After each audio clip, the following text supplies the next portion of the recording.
This is the documentary from the BBC World Service. I'm Isobel Cockerell. In Heart and Soul, we meet Vatican priest and AI researcher Father Michael Baggot as he contemplates what a godlike artificial intelligence might mean for humanity. It's May 2025 in Vatican City, in the heart of Rome. The sun is hanging low in the sky over St. Peter's Square. A giant roar goes up as white smoke rises from the famous chimney, signalling the election of a new pope. As bells ring out across the city, those still making their way to the square start to run.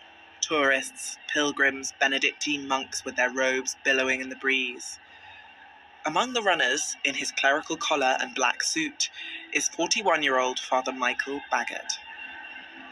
When I received the app notification that the Pope was elected, I was already on my way over to the square to wait to hear about the results of the next vote. And I started to run, and some of the guards yelled out to me, stop running, only the priests and sisters can run, stop running."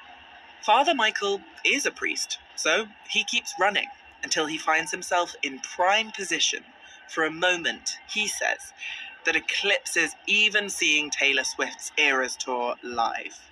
There was such an electric excitement. I had a clear view of the Pope as he came out, and immediately there was this sense of peace. Father Michael never expected to be here at the Vatican when he was younger. He was born in Texas to lapsed Catholic parents and grew up agnostic. One day, he typed Catholic.com into an internet browser, looking for answers. What he found eventually brought him here, watching the new Pope emerge onto the balcony, taking as his papal name Leo XIV. He explained to the world that he wanted to connect himself to Leo XIII, the Pope who led the Church through the first industrial revolution. And Pope Leo XIV said, I am leading the Church now in this new industrial revolution and this AI revolution. It was a huge moment for Father Michael. I was absolutely thrilled because I've been working in these areas of AI ethics for years, and he's exceeded our expectations. For the BBC World Service, this is the documentary. I'm Isobel Cockerell, and for this episode of Heart and Soul, we're in Rome to uncover how the Vatican is mounting a formidable response to the growing power of Silicon Valley. Well, this is the first semester I'm giving this particular course there. Father Michael Baggot teaches courses on AI and ethics at 2 Vatican-affiliated universities in Rome. We're in a taxi with him on our way to one of his lectures. He's interested in the belief systems of Silicon Valley, where tech leaders talk of living forever, uploading our minds to the cloud, or rewiring our brains to make all human knowledge instantly accessible. In the tech world's imagined future utopia, all our problems are solved, and no one will need to work thanks to a godlike, super-intelligent AI that runs and rules everything. This is not just the material of science fiction. These are the ideas that are being actively explored by major figures, whether in Silicon Valley or in other key areas of technological development. As we think about the promise of a world without work, our taxi driver wends his way expertly through Rome's chaotic backstreets, and we get talking about a future where jobs like the drivers are replaced by AI. Have you ever ridden in a driverless car? Very briefly, but not for an extended period of time yet. Where were you? Actually in the San Francisco area. Io penso che è una cosa impossibile. È difficilissimo, ma da quello che... The taxi driver has opinions. There's no way driverless cars could operate in Rome's traffic, he says. And anyway, the ones in San Francisco go much too slowly. Ma io devo dire che tante volte ho delle conversazioni... This is Father Michael now.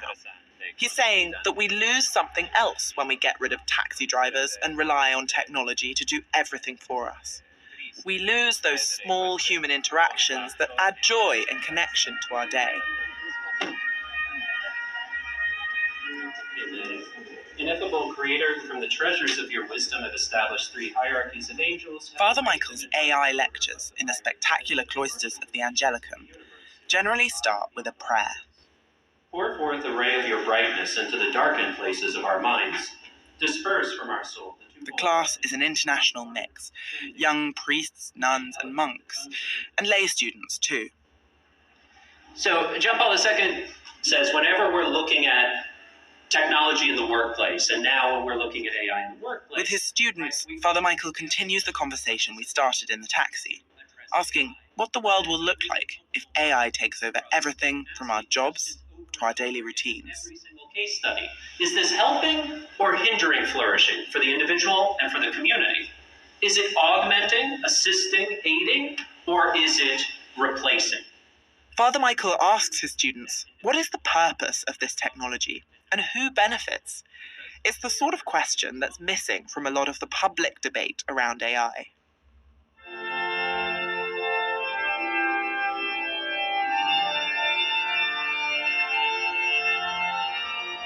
The ancient city of Rome might seem like an unlikely place for discussions on the latest tech developments, but in recent years, it's become a hub for some of the most forward-thinking conversations about AI. As well as funding priests like Father Michael to study and teach courses on artificial intelligence, the Catholic Church hosts AI conferences, debates, and gatherings here almost every month.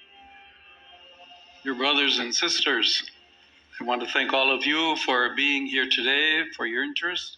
In May 2026, the Vatican made its strongest intervention yet in the debate around artificial intelligence, in the form of Pope Leo's first encyclical, a 42,000-word open letter discussing everything from the technology's impact on labor and human dignity to the use of autonomous weapons in warfare.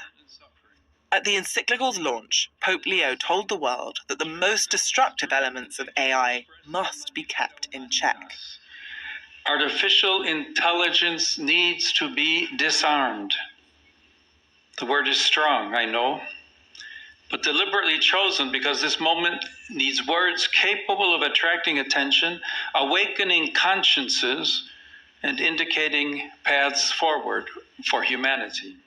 Sitting alongside the Pope, as the document was presented to the public, was Christopher Olah, the young, bespectacled co-founder of one of the world's largest AI companies, Anthropic. Some might believe that matters of AI are best handled by computer scientists like myself. They are mistaken. The questions raised by AI are bigger than the AI research community, not just in their implications, but also in their nature. Christopher Olah's presence at the event surprised some observers, who said this open courtship between an immensely powerful tech company and the institution of the Vatican undermined the Pope's statement that AI must serve all of humanity and not concentrate power. I asked Father Michael about this. It might not have meant to be a stamp of approval, but it feels like a stamp of approval from the Vatican. Yeah, I think the choice was motivated by a long history of engagement.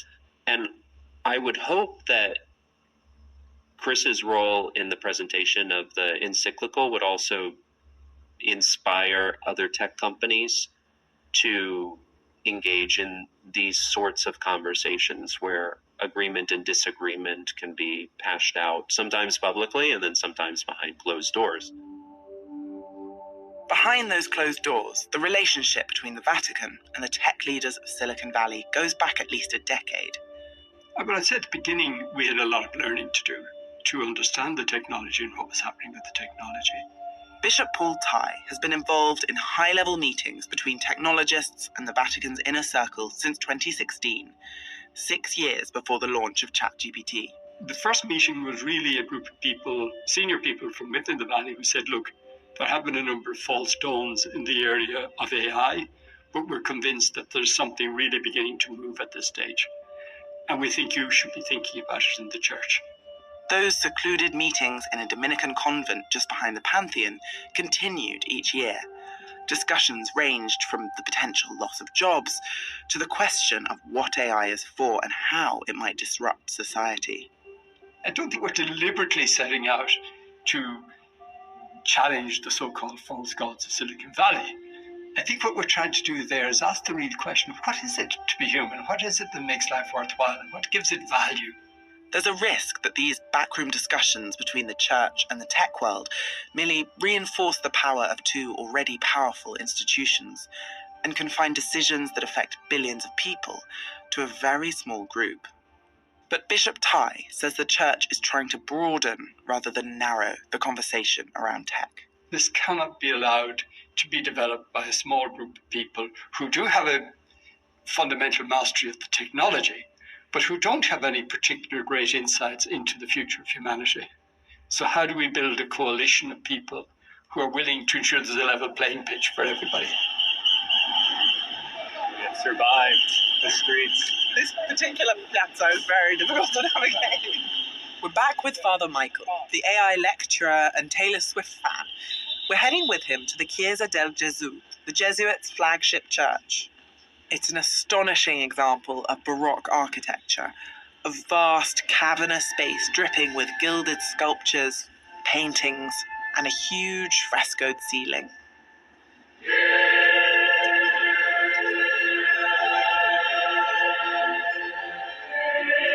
Every day at exactly 5:30 p.m, a congregation gathers to watch a 17th century piece of technology in action. It's called the Baroque machine.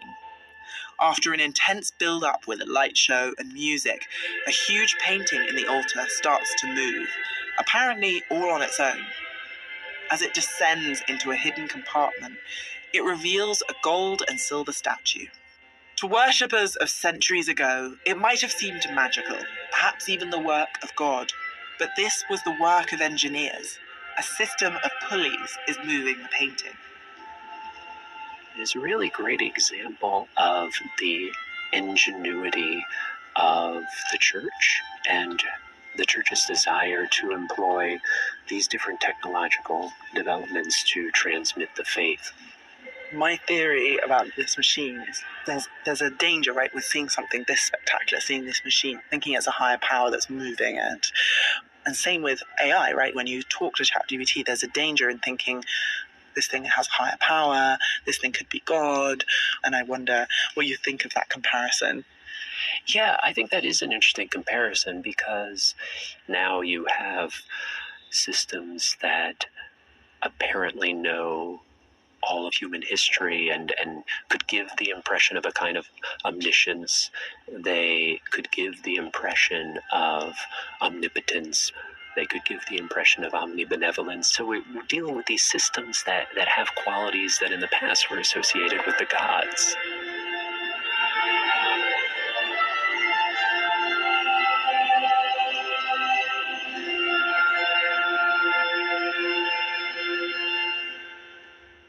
This is the documentary from the BBC World Service. I'm Isobel Cockerell, and this is Heart and Soul, the Vatican's AI battle.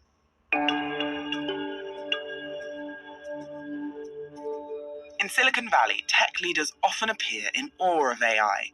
They describe it as a kind of higher power that has the potential to magically fix all the most painful elements of the human condition.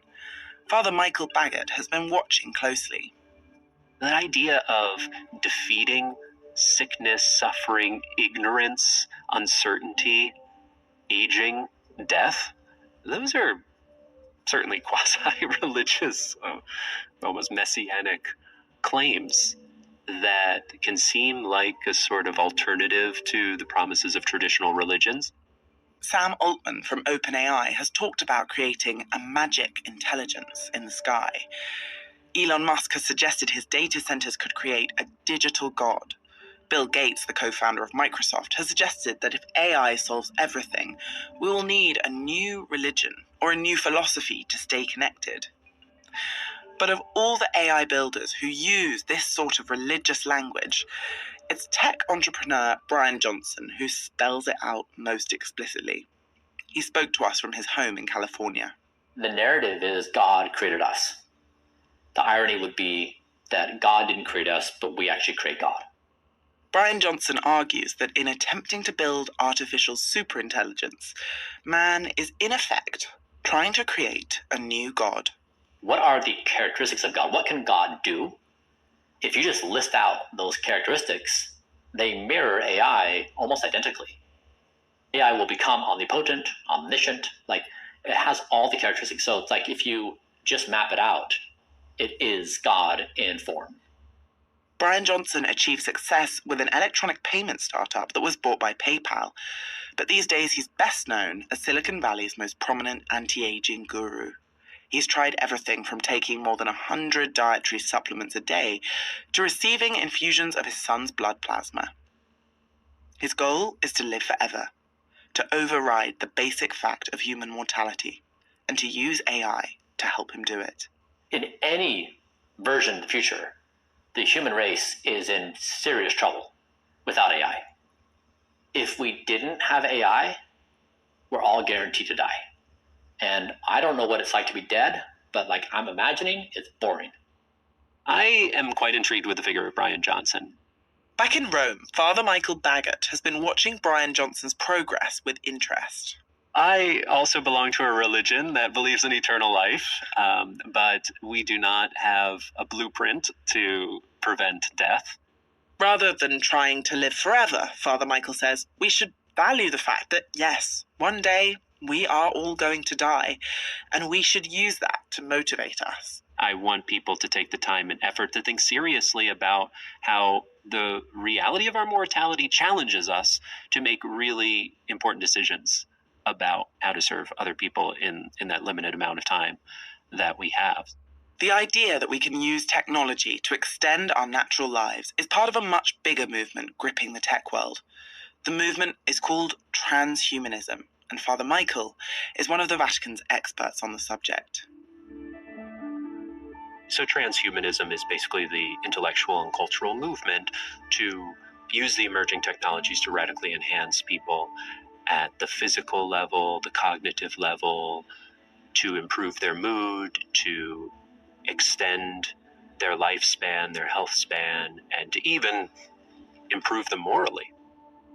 Followers of transhumanism, and there are many in Silicon Valley, dream of a future where humans can connect their brains with artificial intelligence and merge their bodies with machines to create new, perfected, post-human beings that are part human, part robot.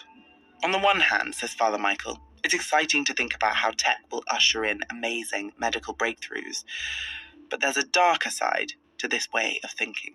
I think there can be a tendency to seek out that next improved, enhanced generation while neglecting the weak, the frail, the vulnerable, the sick, the suffering of this present generation, to maybe even sacrifice particular humans now for the sake of a better humanity in the future.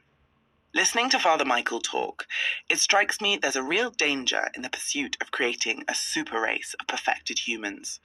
It feels uncomfortably close to eugenics. I think there's a real risk that we'll turn to this kind of neo-eugenic movement. I don't think that we're at all determined to do that. I think the moral voice of the global church is strong, and it's a voice that can stand up against forces of mass surveillance, of lethal autonomous weapons, of neo-eugenic trends, and after condemning all of those abuses, encourage the positive developments.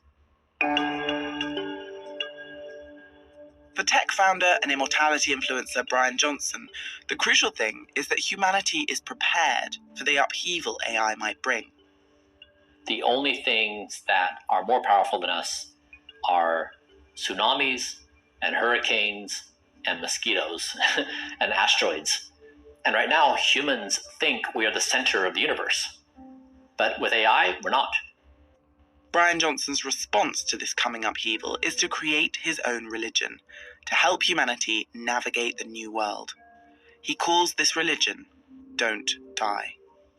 I'm trying to build the world's next major ideology, the fastest growing in history. So the key thing here is like, how do you create structure so that humans have a foundation to be like, you know what, things are changing, it is scary, and you know what, we can do this. So that's what I'm trying to do. Here in Rome, a Vatican-linked startup has diagnosed a similar problem to Brian Johnson, but it's offering a very different solution. Rather than trying to build a new religion, these tech builders are trying to make sure the old religion can still reach its congregation. They're building a Catholic AI platform. So we do most of the scanning. Predominantly right now I work with the Oriental and Korean libraries. Robot scanners the size of a fridge are using suction and fans to carefully turn the pages of antiquarian books and capture the contents. And so what kind of books are being scanned right now? So these are some old biblical commentaries. This one's from a Jesuit. It's from a Jesuit, I think, in the 19th century. We're at the Alexandria Digitization Hub. The team here, humans as well as robots, are scanning religious texts from the church's many library collections. The documents are being used to help build an AI with Catholic values, like a ChatGPT that's been brought up in the Catholic Church. It's called Magisterium AI, and its founder is Matthew Harvey Sanders. Could we try it out? Yeah, sure. Are you allowed to use it if you're not a Catholic? Yeah, of course. You have a question in mind? I'm just trying to think of one. What should we ask? Let's try, what is the purpose of the universe? That's a good one. Okay, what is the purpose of the universe? The Catholic answer is that the universe was created by God and is ordered to God as its final end, so that God's goodness is manifested and glorified. Pope Francis puts it simply. When Magisterium AI launched in July 2023, it went viral. People all over the world asked it about everything from their marriages and midlife crises to whether they had sinned. The app became overloaded and crashed. Fortunately for the Magisterium team, they had a direct line to the very top of OpenAI. One of the theological advisors to us knew Sam Altman. And so he just reached out to him and explained what we're trying to do and why it's important. And then Sam stepped in and addressed the problem for us, and we were back up and running. A few steps away from where we are talking is Santa Maria Maggiore, the basilica where Pope Francis is buried. In the weeks before he died, he told the world, "I would like for us to look less at screens and to look more into each other's eyes." It's a concern that preoccupies Matthew Sanders too. If the church fails in its evangelization mission, I think humanity will likely wreck. The wisdom and insights of our ancestors about what life's all about, they'll never be surfaced because we'll be perpetually distracting ourselves. There's always going to be this void that they just can't fill. In some ways, these fears mirror Brian Johnson's prophecies, that as we speed towards a future with AI, humanity will become less able to deal with the existential questions of what it means to be alive. And when people can't fill this void, Matthew Sanders hopes that the church and Magisterium AI might be able to talk them off the existential cliff edge. Right before they jump, they turn around, take one more look back, and there's some hand that's offered to them and say, just try this. Just try this way. And that hopefully we can provide them meaningful answers and a meaningful way of life that will help them as they work through all these big profound issues.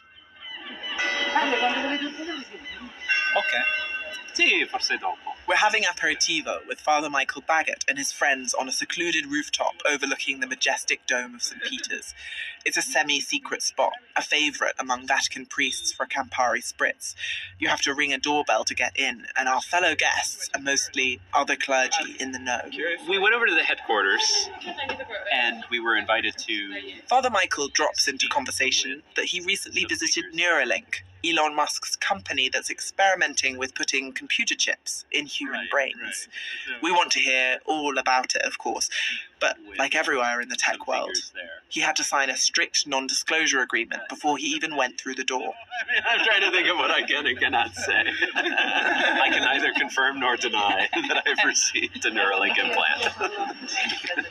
We look out over Vatican City's ancient walls as the swifts and swallows wheel overhead and reflect on the idea that if we become over-reliant on technology to do everything for us, to even think for us, perhaps human civilization will one day fall apart.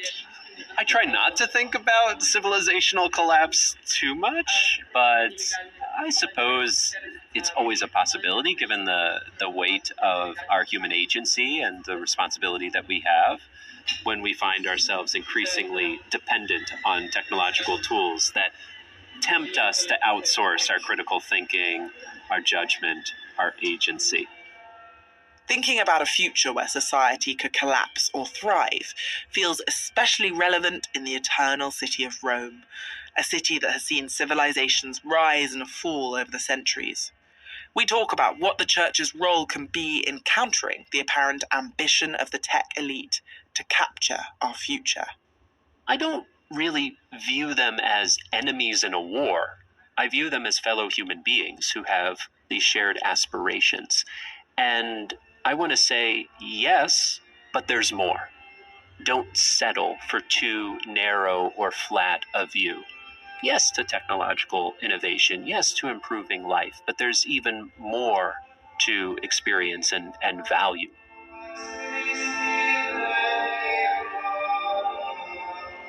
The church has always thought in centuries. Now, Silicon Valley also has its sights set on our collective future. As for those who believe neither in a machine god nor in the Holy Trinity, they are left to watch as these two immensely powerful institutions compete and collaborate to define what it means to be human in an AI-dominated world.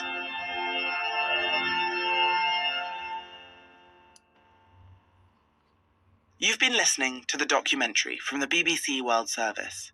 The Vatican's AI Battle is a production by Coda Story for the BBC World Service, presented by me, Isobel Cockerell. The producer is Becky Lipscomb. Natalia Antilava is the executive producer. Sound design and engineering is by John Ward. For the BBC World Service, the commissioner is Simon Pitts.